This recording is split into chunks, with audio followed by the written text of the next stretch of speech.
Real quick question. Mhm. Am I giving Elizabeth what's her face from Elizabeth Holmes. Elizabeth You know, Holmes in this outfit? it's funny. I was gonna say to you when you were FaceTiming with our mother here about 7 minutes ago, Uh-huh. I just saw the top, and I was gonna ask you why you look like The Rock in high school. It is giving The Rock in high school. I do have my Mhm. gold chains Yes. and a turtleneck on. Patreon Yeah. exclusive. And PEDs, steroids. Oh. Well, Raheel, it's cold. It's so cold, and it It's happened. so cold. It's almost November. It is the appropriate time for it to be cold. Totally. And when we say cold, it's like 50 today. No. It Right is. now, okay, it is. It's 53 degrees. You're right. I know. But it feels like 47. Yeah, it's because we had warm weather, and this weather is just stupid. It's a stupid climate thing that we have going on. Here's the thing. This temperature, let's just do a quick weather talk real quick. This temperature is fine when it's September because the sun is out longer. But this temperature as this close to the clocks changing, I'm depressed. You don't like this? This is probably my favorite weather, though. No, the weather is perfect. I just need more sun. I need more sun. I don't like that it's so dark in the morning when I wake up. Yeah, it is pretty dark in the morning. I don't like and it that. does get darker earlier. Yeah. Mm-mm. I don't know. I don't like that it's cold. I'm freezing. I have to turn the heat on in my house. Yeah. It's not great. I switched from cool to cool/warm. So now on the Nest, Mm-hmm. it goes, Fancy. if I know, thank you. It can, I think I set it at 69 degrees is when I want the heat to turn on. Mm-hmm. And then 73 degrees is when I want the cold to turn on. I think that's where I want to live, usually in like between 69 to like 72. That's when Okay, I'm like a 68 to 72.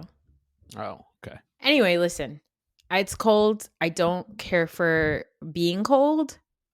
Sometimes it hurts my fingers and then I can't type and then I can't work. That's been happening to me recently is like my fingers just go numb when I'm outside. And it's just like I'm just not getting enough blood flow. Well, we're cold. Yeah, it's crazy. You're like, should I put gloves on? It's a fascinating conversation for the listeners to listen to. Imagine It's cold. Yeah. It's the first episode they ever listened to because I just posted on Instagram our Housewives Theater from this weekend's episode of my solo episode of when you were Mary and I was Angie.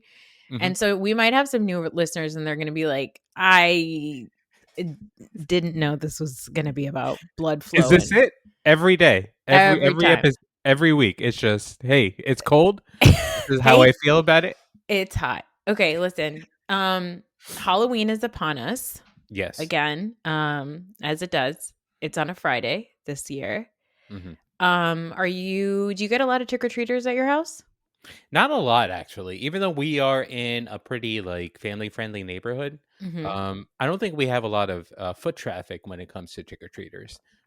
I do go out and I go to the Dollar Tree and I get a couple of those bags of candies.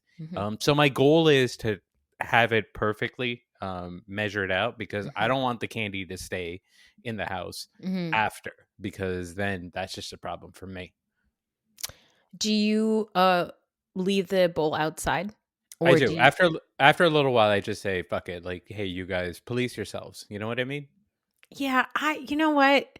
I don't, if some kid comes and empties that whole bowl out, well, God bless him. Okay. God, you know what? You are an enterprising young person. You know what I mean? Yes, you're an entrepreneur. Okay. That's what you are. You saw an opportunity, you grabbed it by the bowl.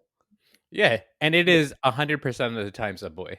A little piece of shit boy. That always does a boy. With a backpack on. No costume. Not dressed up. He's approximately anywhere between 13 and 15.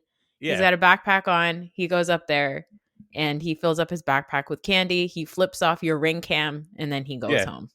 Yeah. Where's ice when you need him? Hey, that's not funny.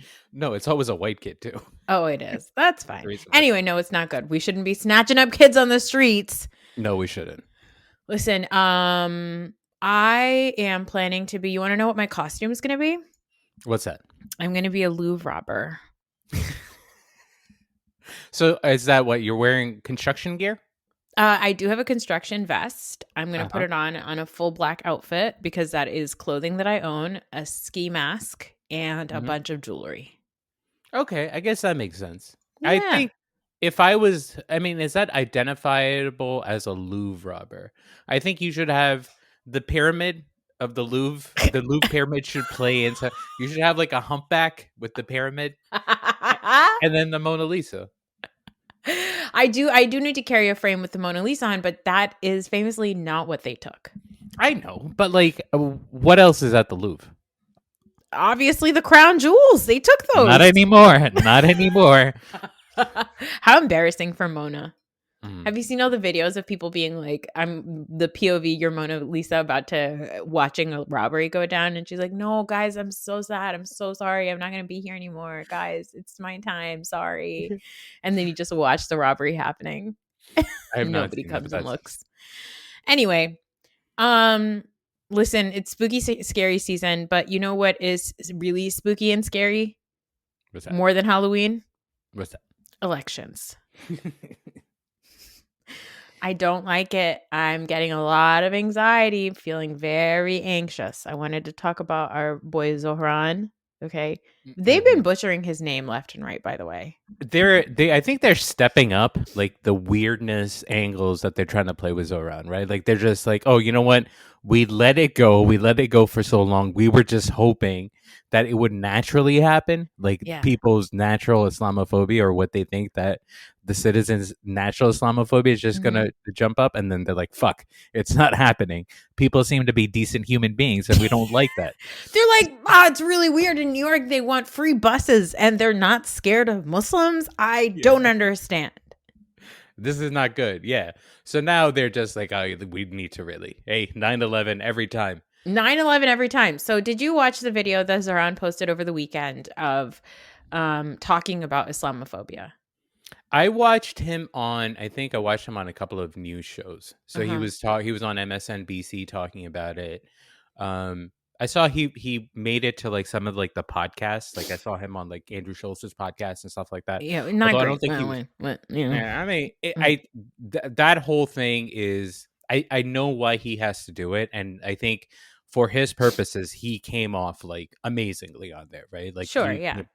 I don't like the fact that Andrew Schultz gets to now Andrew Schultz and his whatever they get to kind of take part in both of them. Yeah. But the MSNBC interview that I saw, they asked him about it, and he was like, I've been running through this while I've been running through this race. Like, I'm also kind of understanding. I'm also kind of experiencing things, right?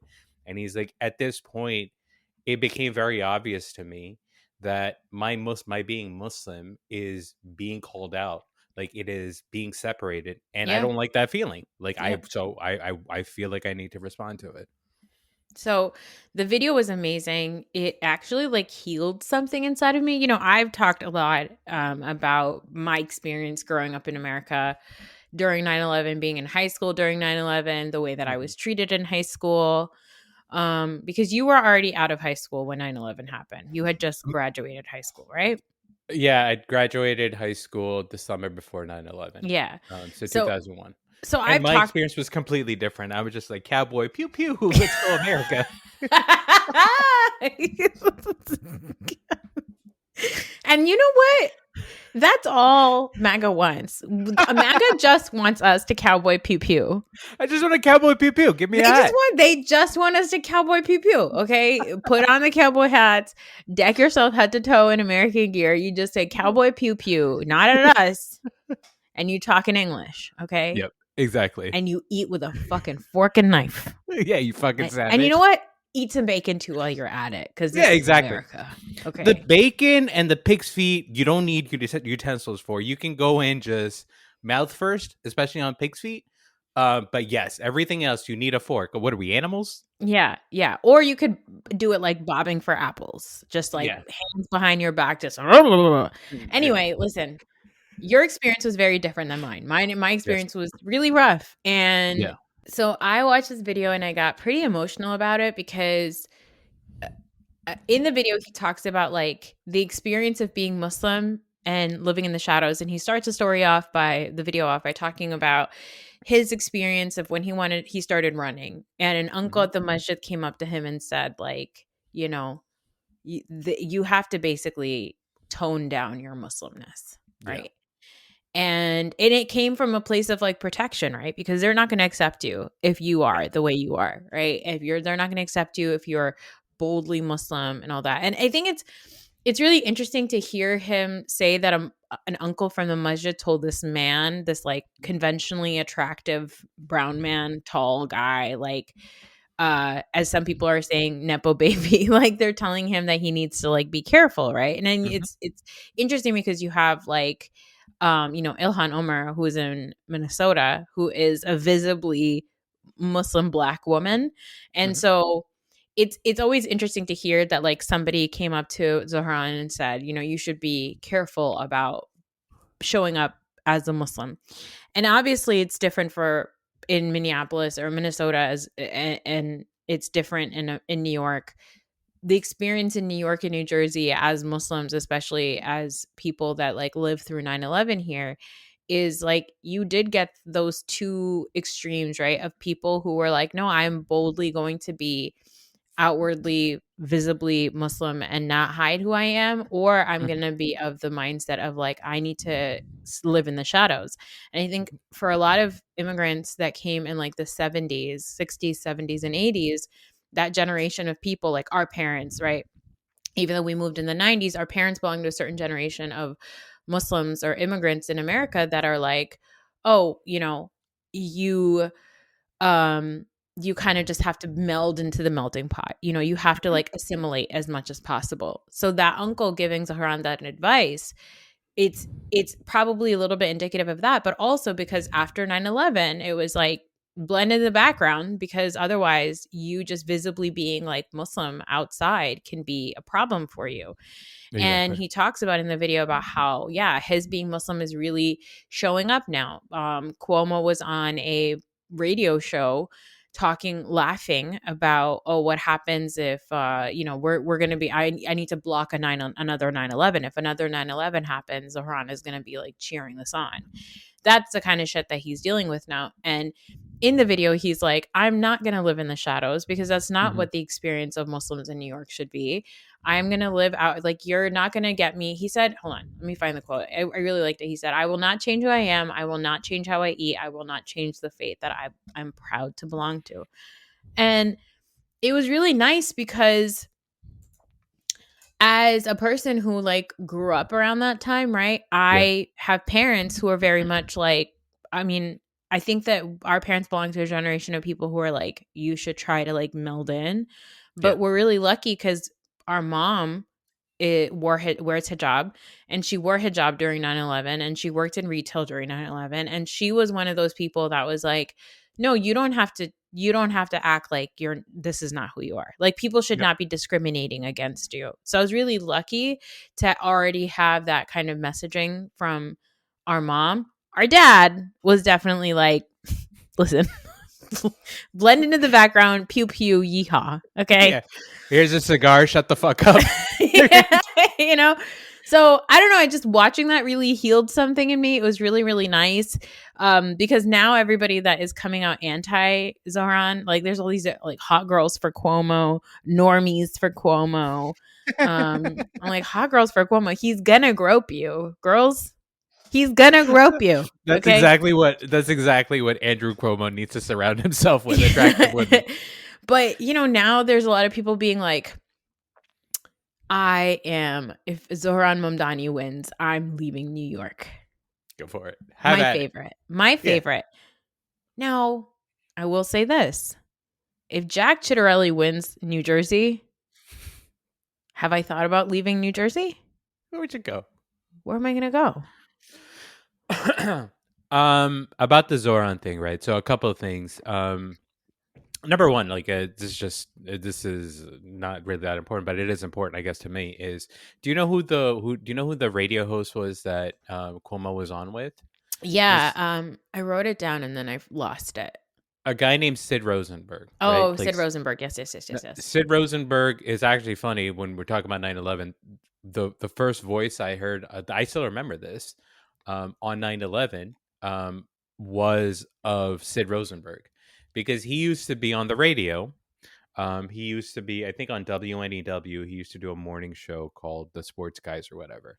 So I was driving to my class, my first class of college, Yeah. and that's how I found out that 9/11 was happening. So that guy's just kind of been in the back of my mind. But Sid Rosenberg is also famous. That I think the thing that he's most notorious for is, do you remember when Imus got canceled because Yeah. of what he said about the Rutgers girls, right?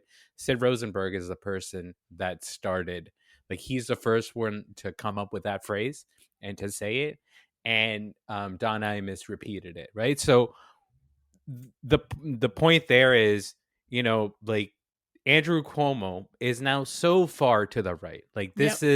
this is like these are the people that he is pandering to. Sid Rosenberg is a known racist. He's everything terrible that you think about people on the right, right? That's Sid Rosenberg. He's been a piece of shit for like 30 years, like openly been a piece of shit. That's who Andrew Cuomo, that's his base now. I have also seen that thing, like this messaging about like the weirdness of Zohran Mamdani, right? Mamani. See, I can't even say it. The weirdness of him, and the weirdness of him is the fact that he is a brown person. But guess what? He's a brown person, and he is Muslim. And guess what? I don't know if you know this, but in New York City, there was an event called 9/11 that happened. And before that, there was a World Trade Center bombing that happened. And you may do your own independent Googling. You may want to see what happened with Muslims at 9/11, right? That is like the laziest fucking, most basic dog whistling horseshit that you see. That's what's out there right now, right? Yeah. The point that you're making about, and I haven't watched this video, but as you were talking about it, that's so moving.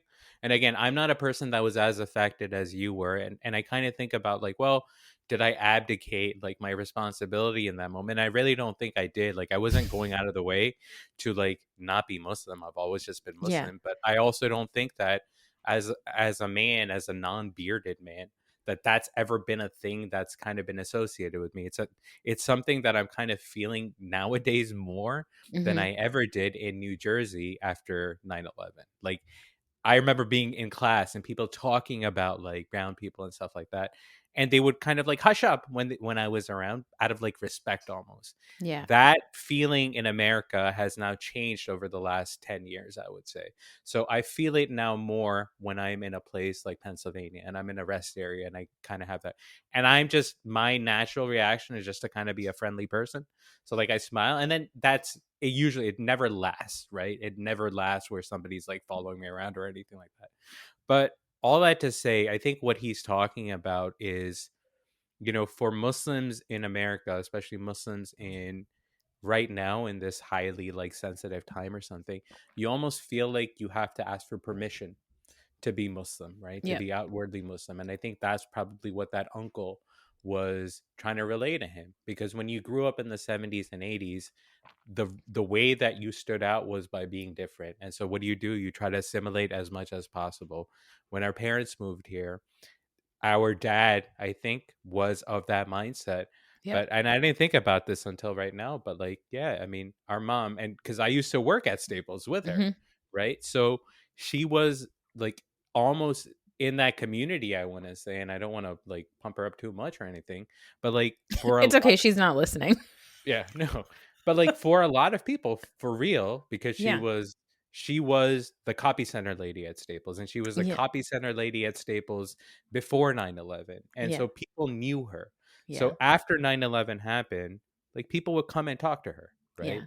And it's the fact that she never felt like she had to hide anything. She never felt like she had to hide her hijab and all those things. And it's because she had this like track record, right, of just being the copy center lady at Staples that people loved and respected and all those things, right? So when I think about like, hey, why I never felt that great sense of danger, it's probably because like I saw her and I saw her out there and I saw her thriving and I saw her be super duper successful, right? Like that year, 2001 or 2002 maybe. maybe it was 6 months after that, she won like the Staples Employee of the Year, like Yeah. out of everybody. It's Out of crazy, like right? corporate, Exactly. global So corporate. global corporate.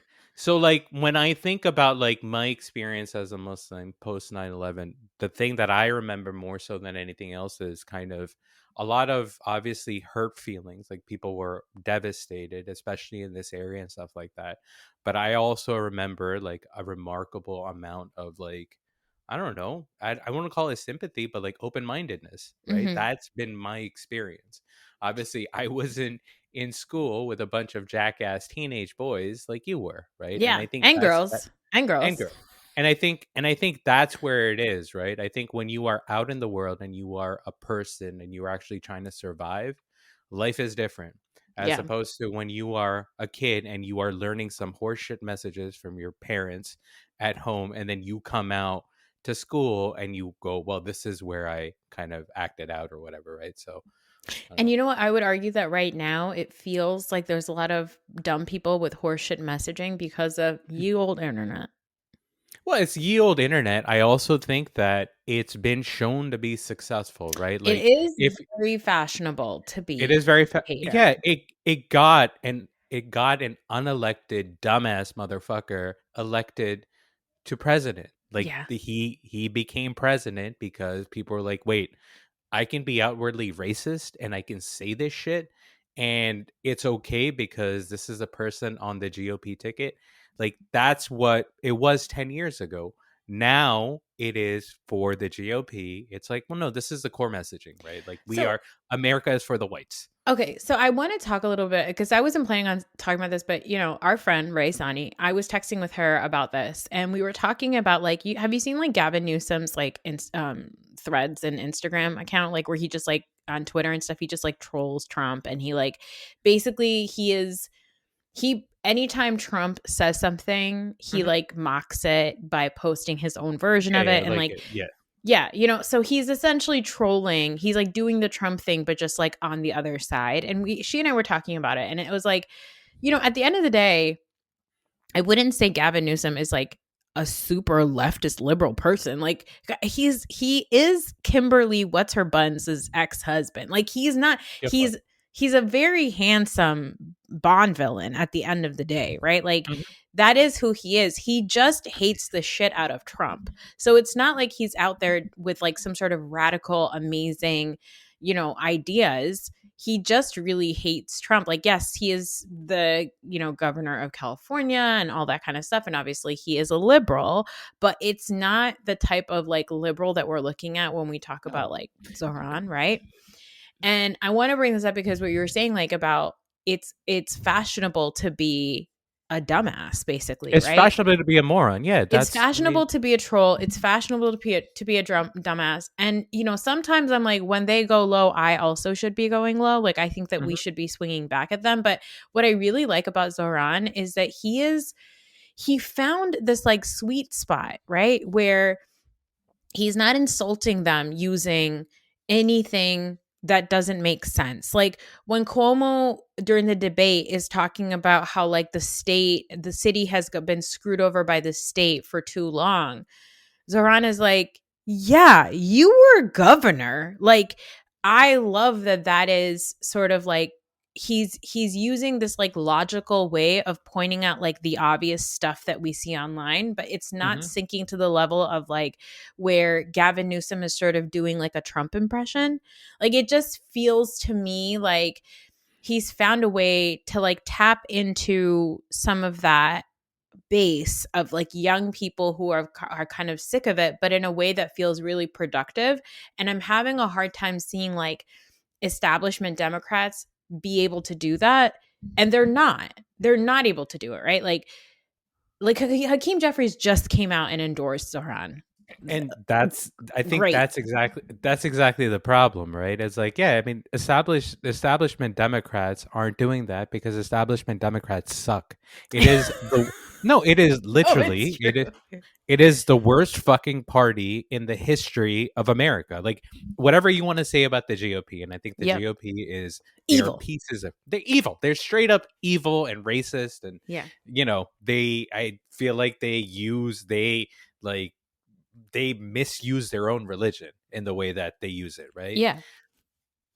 The fact that the fucking establishment Democrat Party has lost to Donald Trump twice is all the proof that you need to see that they are fucking morons, right? Like that thing about Hakeem Jeffries, even what he was trying to do there. Like, I don't know if you saw him like talking about it before, like, Yep. I will do it, and it's like, dude, what do you think?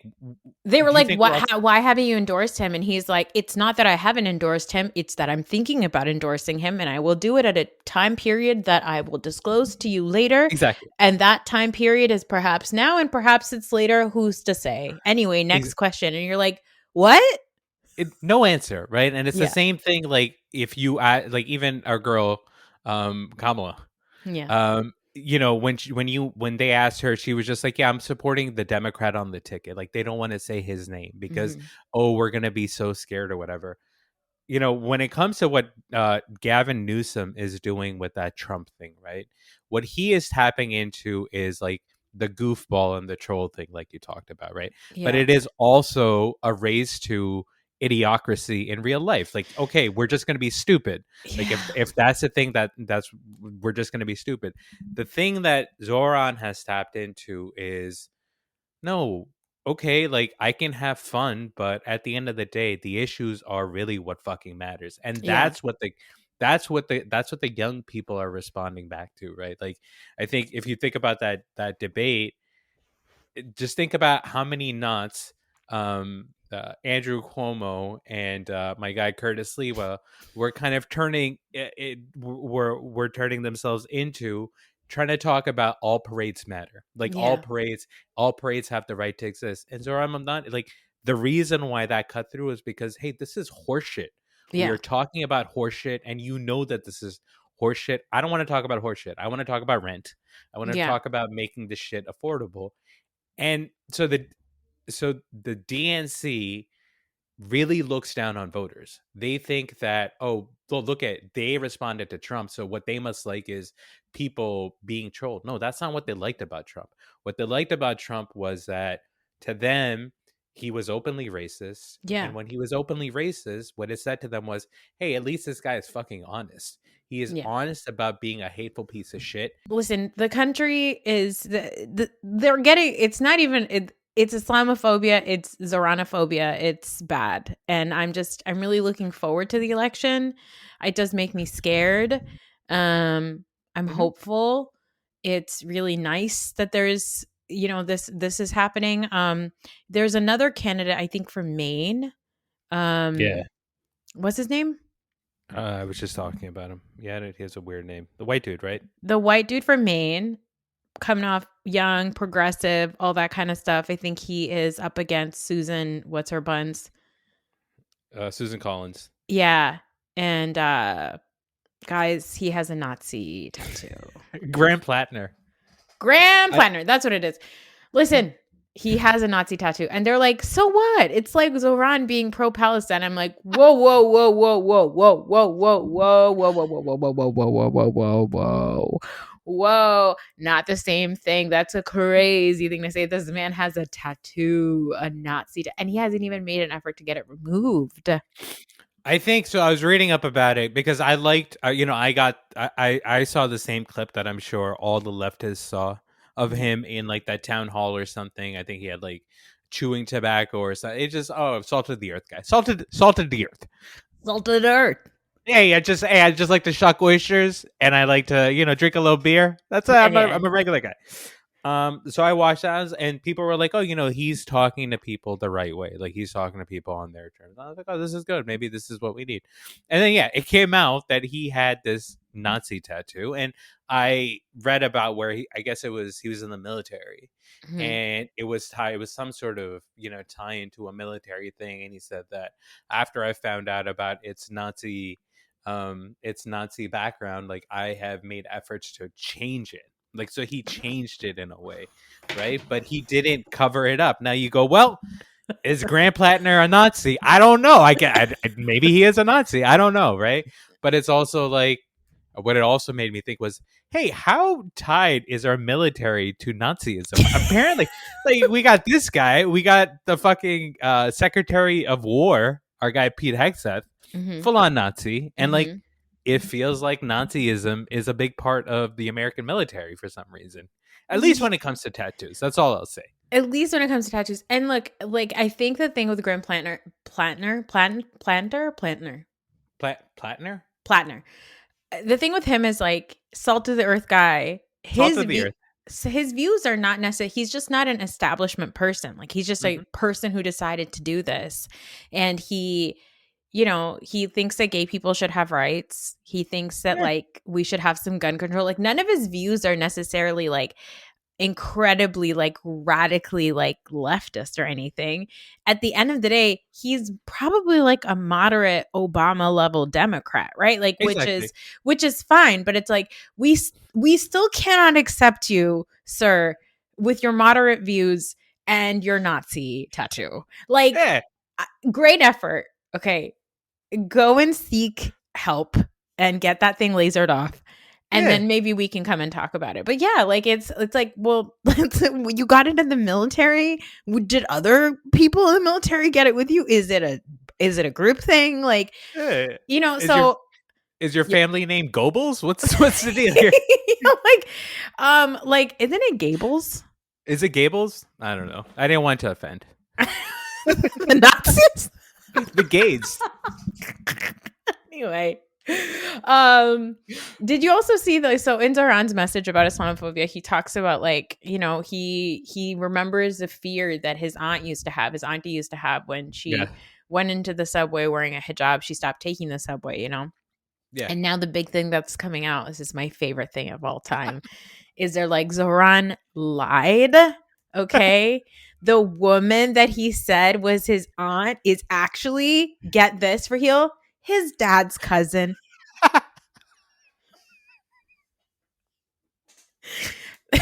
Zohran Mamdani, the Democratic Party nominee for New York mayor, has clarified that the aunt he said was too afraid to wear her hijab on the city subway after 9/11 is his father's cousin. You know what's amazing about this for us, Yeah. obviously, and you mentioned this in our cousins group, Yeah. is we once spent roughly 45 minutes trying to understand what that once removed business is, because guess what? I still have no idea how that works. Listen, guys, and I actually learned recently about Hispanic families do this too, Latino families do this too, where and Caribbean families do this too, Mhm. where your parents' cousins, that's your aunt, okay? Yeah. Your cousins are your kids' aunts and uncles, okay? Yes. That's how that works generationally. If they're the same generation as you, that's your cousin. If they're Yes. your parents' generation, that's your aunt. If they're your grandparents' generation, that's your grandparent. Like Exactly. that's just how it goes. We bundle by generation. Now, sometimes it happens where generationally, technically, they are your parents' generation, but their age is closer to you, still Yeah. your cousin. Listen, man, brown people be fucking for a really long time.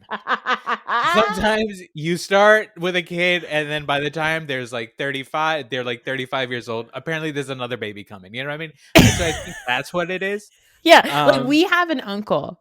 yes. We have an uncle who is younger. But when we say uncle, this is our father's youngest brother. Our Yeah. father's youngest brother is younger in age than our eldest cousin from our dad's side. Two of our Two of eldest. our eldest cousins from our dad's Yeah. side, right? Like that happens. That happens.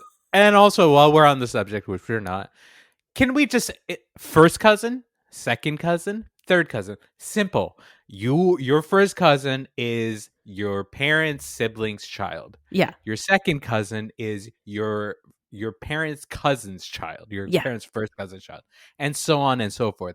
Yeah. There is absolutely no fucking reason for this once removed business. It does not make sense. It doesn't help. You need a fucking chart to know what that means. It's generational. And by the way, once removed could be older or younger. So, which is It's crazy. crazy. That's It's crazy. crazy.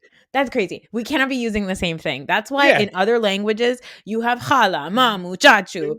Like you Yeah. have all these terms, okay? Because every relationship is important. But you're going to once remove your parents' cousin and your cousin? That doesn't make any sense. Yeah, once remove me from this discussion. Anyway, have you early voted yet in New Jersey? I have not. Okay, well, Have you? I wish you would. Okay, I wish you would. I'm gonna go on site. I'm I go scared. listen. I have a whole thing. I'm scared. Okay, I go ahead, buddy. Go into no. your whole thing. I know. I like going to the polling station. I like seeing my name. I like them take a look at me and go, "Hey, are you?" And then I'm always like, "Hey, are you gonna ask me for my ID? Like, when is this? When is this happening? Like, are we going to like a voter? Are you gonna?" And they never do. It's always a lovely experience, and I get a little sticker, the I voted sticker. I have the whole thing. Yeah, it's the best. And you know, every time, I think we send my in-laws out there to go poll because they're so cute. They're like, just tell us who to vote for. We're like, no problem. This is what Trump's problem is. He's right. I mean, we're not stealing their vote. They literally asked us for our opinion.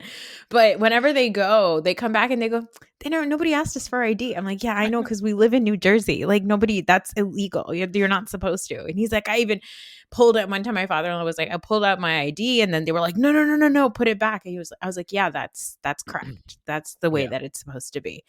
I am nervous. Okay. I'm really nervous. So I'm really excited because, a couple of years ago, I told you I was like working in town with a bunch of people, and we were trying to do stuff for the kids who wanted to protest in support of ending the war in Gaza and everything like that. And I became really good friends with a couple of parents here. And one of those parents is Egyptian Palestinian woman. Her name is Noha, and she is running for Board of Education. And she is, a visibly Muslim person. She wears hijab. She's an educator. She's an ESL teacher. She's a parent. She's got 3 kids in school. And I think she's super qualified. And recently what happened is people from other towns started,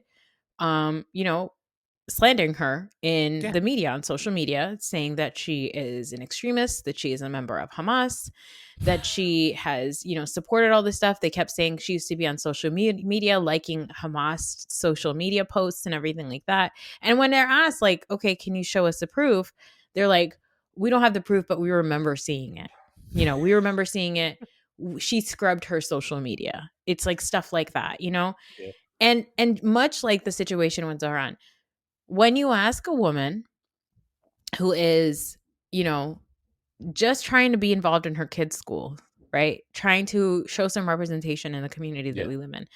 When you ask a woman, a Muslim person, about their views about extremist terrorism, a global terrorism in a Board of Education election, your Islamophobia is showing. Like, there's no reason why that even needs to be a part of the discussion there, so that started to happen, but then that brought out a lot of people in my town, my very blue town, that are very excited for the potential of Jack Ciattarelli winning the governor election. Yeah. So I've seen a bunch of that kind of, like, I see Jack Ciattarelli signs and stuff like that. I think what's been concerning is that, obviously New Jersey has been a pretty blue state, although the last election last year was pretty alarming because it was within single digits, I would say, when it came up. But I think the way that I look at it is, I talk to a lot of like business owners for work or whatever. And they are fucking hurting a lot right now because the economy sucks. regardless of what they tell you about Wall Street and stuff like that, like Main Street stuff, like actual entrepreneurs are hurting because the tariffs are batshit crazy and they're just stupid, right? Yeah. So when you talk to them, there is a lot of anxiety about, hey, where's this going? Where's this going? There is a split amongst them where, because they don't want to kind of get into the nitty gritty of it. And these people do tend to be more conservative and more GOP leaning regularly. That, they're still don't want to go completely anti-Trump and anti-GOP or whatever. But once you talk to them, they're like, yeah, no, it's the tariffs. The tariffs Yeah. are fucking me over, right? So what I hope is that, people in this state and people all around the country go, well, like just think of the honesty of your own experience, right? Like just lean into the honesty of your own experience and go with that. Like go Yeah. with, hey, okay, I've had this administration in my life now for 10 months or 11 months or whatever. And this is how it's affected me. And this is what it was like under Biden. That's the hope. What will happen, because human beings are human beings and human beings are fucking morons, is people will give into the fear, right? People will give into the fear. People will give into shit like, oh, I don't, at one of like the events that I was at, they were actually bringing up Zohran within the New Jersey debate. Like, oh, some crazy stuff is happening over, across the river in New York, and we don't want that to come over here. I still believe that the thing that's going to resonate more with people is people are seeing ice raids. Yep. People are seeing this horrific shit happening within their own communities, and they are understanding that this unfairness is horseshit. Like, this is not like, these aren't, again, like, the messaging to a lot of these people was illegal immigration and MS-13 and gangs and all this other stuff. Everybody knows that that's not who they're going after. They're going after workers. They're going after people that make an honest living, right? Yep. And I think people do realize that. They do recognize that. And I'm hoping that come election day, that's what they remember. That's all you can do, is just kind of hope. I mean, and you know what? Unfortunately, we have an establishment Democrat running against a MAGA Republican. And Yep. that is scary to me. It's an establishment Democrat who is a woman, which really sucks. I mean, we didn't even talk about Jack Ciattarelli pulling illegally, using Trump to pull and unseal naval records to basically snitch on her and find out that apparently when she was in when Mikey Sherrill was in the Naval Academy, somebody, I don't know, she was like, I'm going to assume this, whatever. She was like an RA or something. And then somebody got caught doing something wrong and she didn't tell him. She didn't rat out her classmate. Okay. And so Jack Ciattarelli thinks she's like immoral. And I'm like, you're going to tell people from New Jersey that it's bad to not be a rat? To not say, come on. Do you know your audience here? But I'm scared. I'm scared because, again, like I watch, we only watch live TV when we watch sports and stuff, but some of the ads have come up and it's like, Mikey Sherrill wants to vote for illegal immigrants to get government funded healthcare. And I'm like, nobody is getting government funded healthcare. I don't know what to tell you. I think we pulled the plug on healthcare completely. I don't even think it's not even really going to be a thing anymore. Yeah, you get some stress balls. Yeah, it's just this whole thing of like, giving illegal immigrants healthcare is just it's so cuckoo banunu to me in New Jersey, because I'm like, that doesn't happen here. It doesn't happen anywhere. Nobody has healthcare in America, to be completely honest. The only people who have healthcare are like people who run the insurance companies. And then the rest of us just kind of like, we go to the doctor. We think we have healthcare. The doctor says it's $35, and you're like, okay, here you go. And then you go, and then the doctor makes you wait for 45 minutes, comes in, pokes you around, and says you're fine. Yeah. Off you go. And we think that that's healthcare, right? Like that's what we have. And so it just scares me because we have that people that support Jack Ciattarelli. We also, unfortunately, Raheel, do have some people that are like, I'm not voting for Mikey Sherrill. She's a Zionist. Those people are, I swear to God. Somebody literally said today, I think it's going to send Sherrill a message. I said, what's the message? What message are you going to be sending Mikey Sherrill, sir, when you are in an ICE van getting deported to someplace that So you don't stupid. belong to? It's this. I understand like the righteousness of that, and I understand that holding yourself accountable. And I think that all of the stuff that I don't want to get too deep into it. Actually, this is actually something that maybe we should talk about. Have you seen what may have potentially sunk Jack Ciattarelli's campaign recently within the What? last week and a half? This is What so is it? fun. This is so fun for Okay, me. tell me, tell me. Jack Ciattarelli held a fundraiser recently, not too far away. I believe it was in Piscataway. That fundraiser was put together for him by our Pakistani brothers and sisters. That's right. It was Muslims for Ciattarelli. Muslims for Ciattarelli. And these are, when we say Pakistani brothers and sisters, like I don't want to get too deep into the demographics of Pakistan or whatever, but there is a ruling class in Pakistan, right? They're Yeah. landowners, right? Yeah.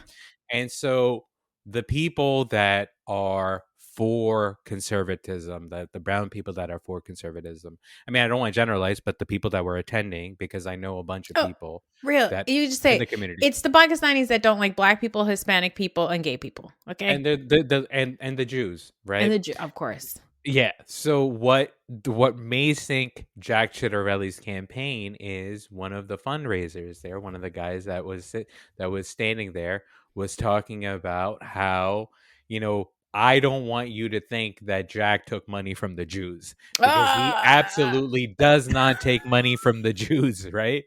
So Mikey Sherrill's campaign was like, hey, this guy is an anti-Semite. There's no reason for him to be there. And you go, man, this is kind of like, all right, our personal moron is now sinking the campaign of this American moron. And you go, well, this is really what Martin Luther King's dream was all about, right? And one can hope. One can Yeah, hope. But if you're listening to this and you're like, I don't know about Mikey Sherrill, you do know about her. Okay, just go yeah. and vote for her, please. Just go I fucking beg of vote, you, man. just go vote for her. Jack Ciattarelli voted for pedophiles to be able to, for sex offenders to have parental rights, for sex offenders to have access to children. Okay.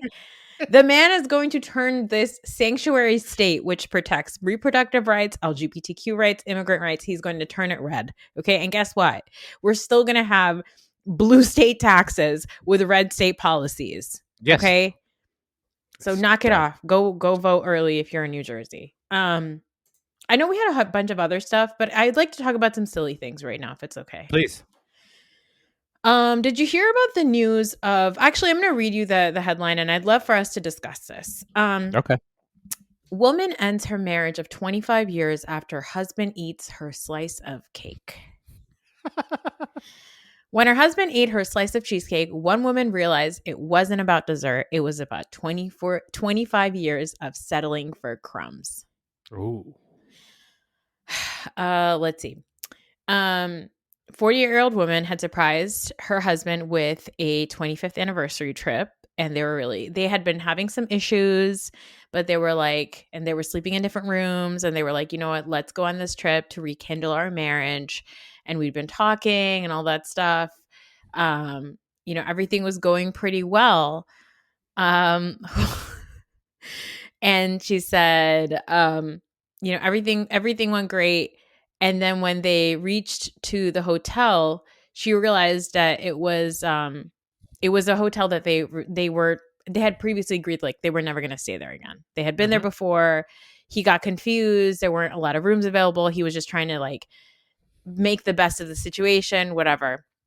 But then later at dinner, her husband asked her to choose where they should eat, which left her feeling deflated because she was a little annoyed that she had already given him 3 choices and all he had to do was pick one, but he still kept asking her for suggestions.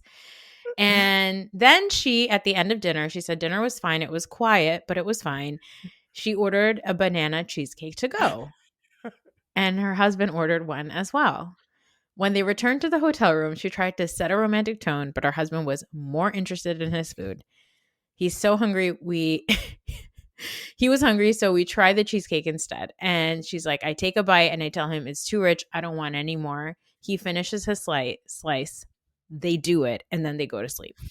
The next morning, she woke up because she was like, I didn't have cheesecake the night before because I was really full. She woke up looking forward to enjoying the slice that she had saved. But when Of she course, woke up, she worked up a sweat last night. when she woke up, she said it was gone. I wake up, get some coffee, have every intention on eating my slice for breakfast, but I can't find it. Yeah. Confused, she searched the small fridge only to find an empty box and another with one single bite left. Her husband seemed amused by her confusion. He said, it's right there, as in like the one bite. And she says, I'm getting mad at this point because he's grinning and I just want my cake. And he says, I got hungry last night and ate the other one, but the one we started last night is still there. And she said that all that remained was one bite left, not even a full bite. She said, my heart sank. I was done pretending I'm okay with crumbs. The crumbs in the empty to-go box felt in that moment like a symbol of what I get out of this marriage.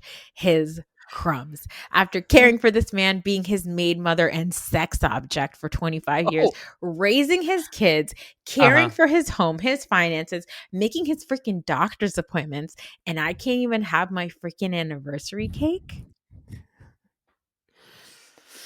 What a diva.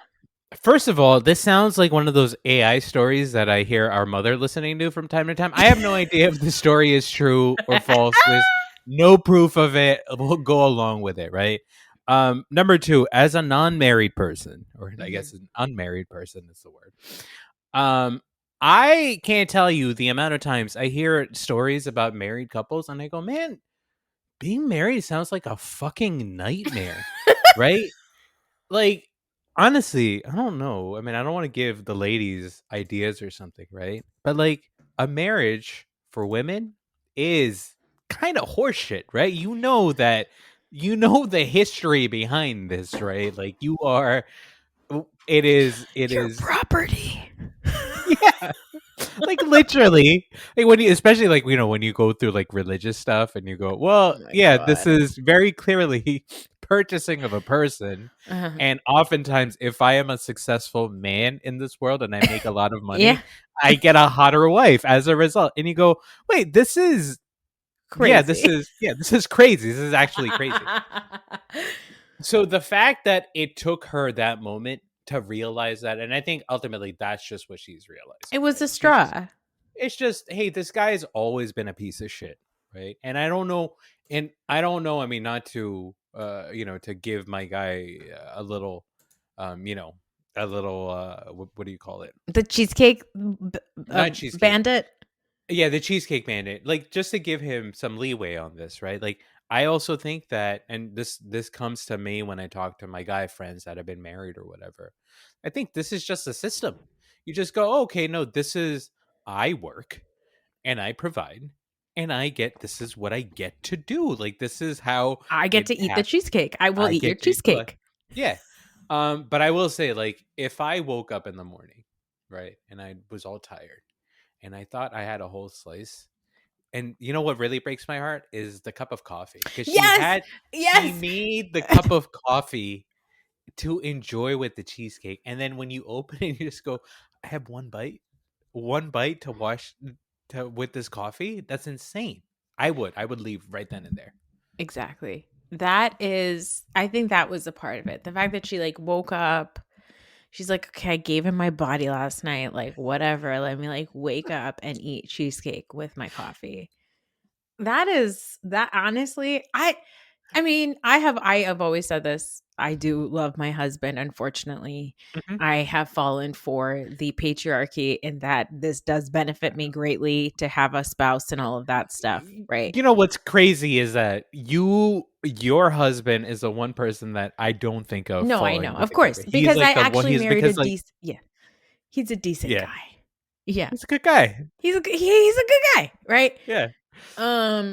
But I do think that like most of my friends and I have had that conversation where you just worry that one day you're going to wake up and this motherfucker is going to do one more thing and you're going to be like, you know what? Fuck you. I'm over this. Okay. Yeah. Like her being like, I took care of him. I made his fucking doctor's appointments. I'm like, oh, she Mhm. has had it. And I don't blame her for losing it over a piece of cheesecake. And I think, frankly, he had it coming. Okay. They were I already, think so too. they were already on their way out. Okay. And 25 years, babe, you did great. 25 years, move on. Wait, she's like 48? Probably. Yeah, I don't know if it said like her age in Yeah, there. she's 48. Wait, if Yeah, she's 48. 48, what So can you she do was the math for me? 23. She was 23 when she got married. Yeah, Yeah. and so that's the other thing that I'm thinking about because like so, as an unmarried person who's in his 40s now, I think back about like I do sometimes think about, hey, what would I be like if I was married like throughout this whole time, right? And I shudder at the thought because I'm like, hey, I was a bitch boy and I still think I am a bitch boy. Like in many ways, I'm a little Mhm. boy, right? Mhm. And you go, well, maybe it's a good thing I didn't get married because I was this immature person. You realize is every fucking man is an immature baby bitch boy on some degree, right? Like, and so like when I see my friends and when I see them have some of these reactions and stuff, it's like, oh, we're all just little baby boys. And this marriage, like especially for brown men, I would say, it is like, hey, I need a new mommy. And the new mommy is gotta be a hot girl. So I want her to baby me and I want her to serve me, but I also want to rule over her. And that's the reason why women kind of lose it. Hey, You congratulations to all newlyweds that are listening out You know there. what? You just talking about this, it just made me. I feel bad for Fahad right now because he's at work and he's going to come home and I'm just going to look at him with such hatred and he's going to be like, I don't know what I did to you. And I'm going to And be he's like, the you know best what? one. He's the best one. I'm going to be like, you know what? Don't look at me. Don't look at, like, just listening to you talk about this, it makes me want to leave my husband. Well, just think about it the next time the Eagles aren't doing well and you see him stomp out of the room. Listen, that is a time that tests every Eagles fan's marriage. Okay, is when the Eagles are doing poorly. Mhm. Anyway, I hope you enjoyed your cheesecake story. That's the last one you're going to be having on her account. Now, what was the cheesecake flavor again? Banana something? Banana. Just banana cheesecake? I'm trying to put That that does in my. sound very rich. That Too sounds sweet. amazing. That's way too much. There's too much going on. You don't get the. But banana cheesecake with a cup of coffee? Oh, perfect. Exactly. With like some whipped cream on top. Yep. Anyway, that's it for this episode. If you are a voter, please go and vote. Do the right thing. Okay. Don't eat your partner's cheesecake without permission. And, think about how good her life could have been if he made a cup of coffee, brought it into bed, and said, let's enjoy this piece of cheesecake together. You think she would have had it? Yeah, that would have been lovely, I guess. That would have sealed it. She would have said, you know what? He's all right. So what? I have to make his doctor's appointments. It's okay. That's true, but can you also imagine? I mean, now just to kind of play devil's advocate on his part, can you imagining waking up at like 3 a.m. and opening up the fridge and seeing a glistening piece of cheesecake there?